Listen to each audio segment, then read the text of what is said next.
Nitwa Mukandengo Anesia, uzwi ku izina ry'umwana w'imfura witwa Mama Mawombi. Ndi umukristo ukunda Imana cyane, ndi umumama wubaha Imana kandi nkakunda n'abantu b'Imana. Imana ishimwe. Tugiye kuganira ijambo ry'Imana. Mbere ariko yuko turiganira, nzi ko ngiye kuganira n'abantu benshi, abo mu burasirazuba, mu burengerazuba, mu majyepfo, mu majyaruguru, mu bo mu mujyi wa Kigali. Abanyumva rero n'abazanyumva banitegereza, mbasabiye umugisha, mbanje kubasuhuza mu izina ry'umwami wacu Yesu Kristo.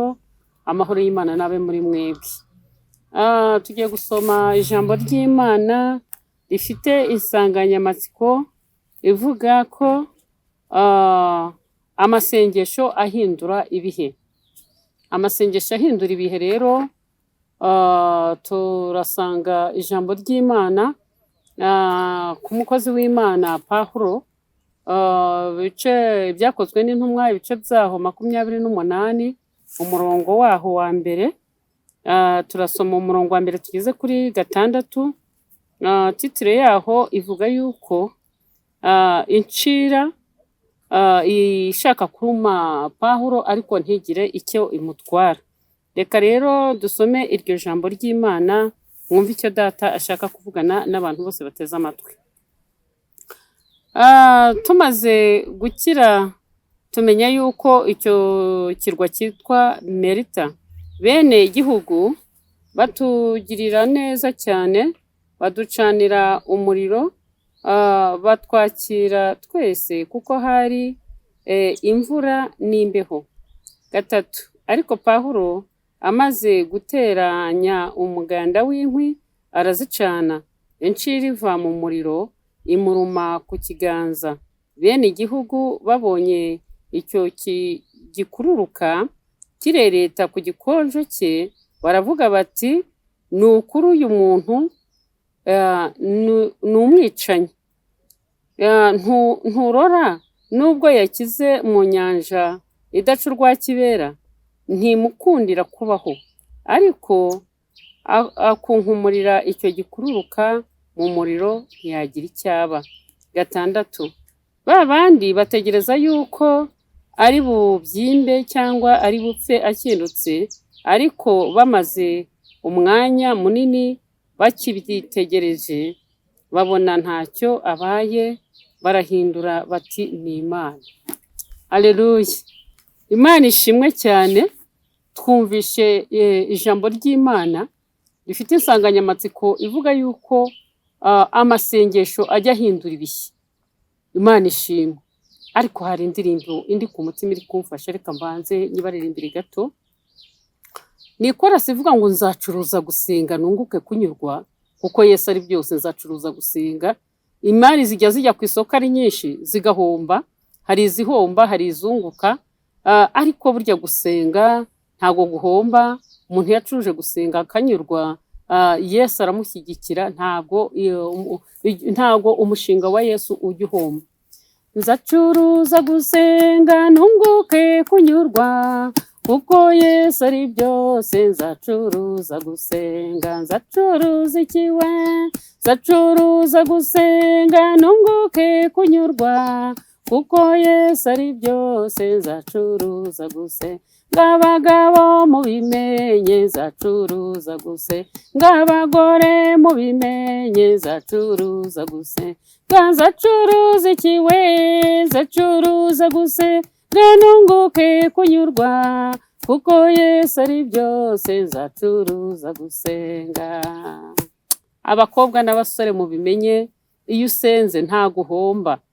Aleluya. Umushinga wa Yesu ntabwo ujya uhomba.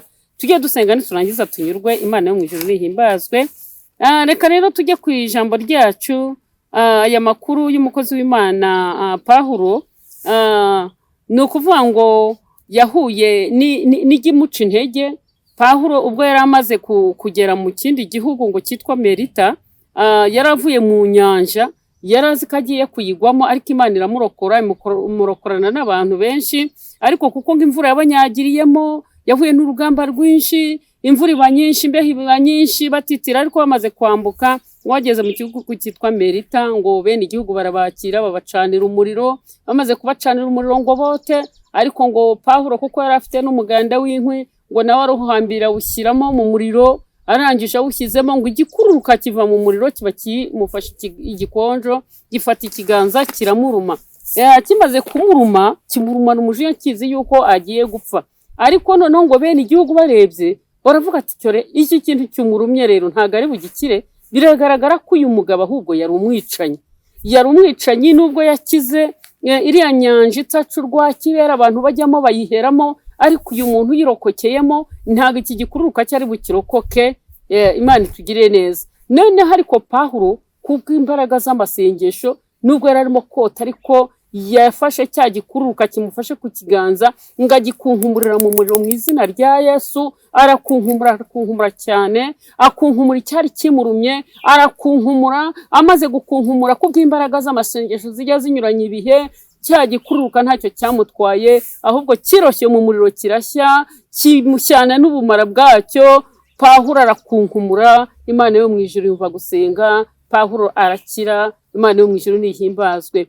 Ibigeragezo bikaba byinshi, intambara zikaba nyinshi, abagucira urubanza bakaba benshi, ariko Imana ikaguhagararaho kubwo gusenga Imana, kubwo kutareba ku bakomeye, nturebe ku miryango, nturebe ku nshuti, nturebe ku bavandimwe, nturebe ku bintu, nturebe ku mafaranga, nturebe ku butunzi. Hariho amafaranga atakunyuza, hariho imiryango itakunyuza, hariho abakomeye batakunyuza, ariko haleluya, hari imbaraga z'amasengesho zijya zinyuranye ibihe, hari imbaraga z'Imana umuntu ahamagara zikamanuka, Imana ikumva gusenga ikanyuranya ibihe, Imana ikagutabara. Pawulo nta kindi cyamutabaye, ntago ari amaboko y'abasirikare bari babarinze, ntago Pawulo yigeze akizwa na bene igihugu, ntago nubwo babagiriye impuhwe kuko batitira cyane kubera banyagiwe, kubera yuko bahuye n'umuraba n'umuyaga mwinshi, baratitiraga, babagiriye impuhwe bityo babasanganije no kubacanira umurongo bote be kugumya gutitira, ariko igikururuka kimurumye. Hari abantu baba biteguye kugira ngo barebe ikigufata, hari abantu baba biteguye kureba intambara zawe, hari abantu baba bishimiye ibigeragezo urimo, hari abantu baba bishimiye ko hari ibyaguhitana,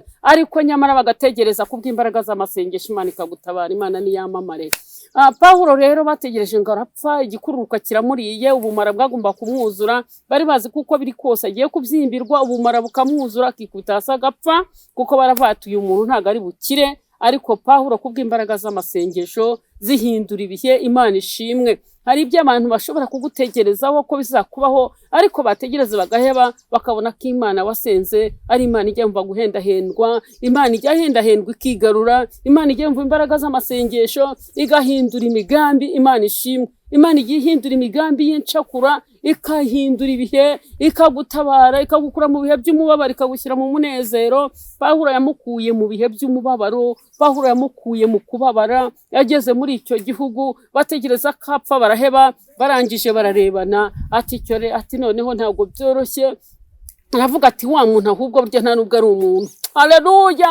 Imbaraga z'amasengesho bajya babona ziturimo, bakabona icyo badushakaga barakibuze, akavuga ati burya wa muntu disi, burya twaramurenganyije, burya wa muntu. Haleluya. Hari izindi mbaraga zikorera muri we. Imana ishimwe. Imana igigaragara mu kibazo, Imana ikitamurura, ikagaragaza imbaraga ziri mu kuboko kwayo. Imana yo mu ijuru nihimbazwe cyane. Pawulo ngo bategereje kwapfa baraheba, ahubwo bagiye kuvuga baravuga ati wa muntu si n'umuntu ahubwo ni Imana. Imana yo mu ijuru niyamamare. Nawe nuhumure rero, hari bya biri gukururukaho, hari ubukene bwagukurutseho bwanga kuvaho, hari karande zakwirukanseho, hari ibibazo, hari ubushomeri, hari abakurebye bakwita imbwa bagira ngo wowe ntaho uzigeze. Ako turashimira Imana yeri inyuranya amaboko igahindura ibihe. Imana igemva guhendahendwa, igakura umuntu nk'ubu bw'abari bamuziho. Uriya kuba umugabo umuntu arabiharanira. Haleluya. Iyo ushaka kuva mu bukene urakora, iyo ushaka gutsinda inzara urarya. Niyo mpamvu rero kugira ngo ugere ku biryo ni ugukora. Imana yo mu ijuru tugire neza.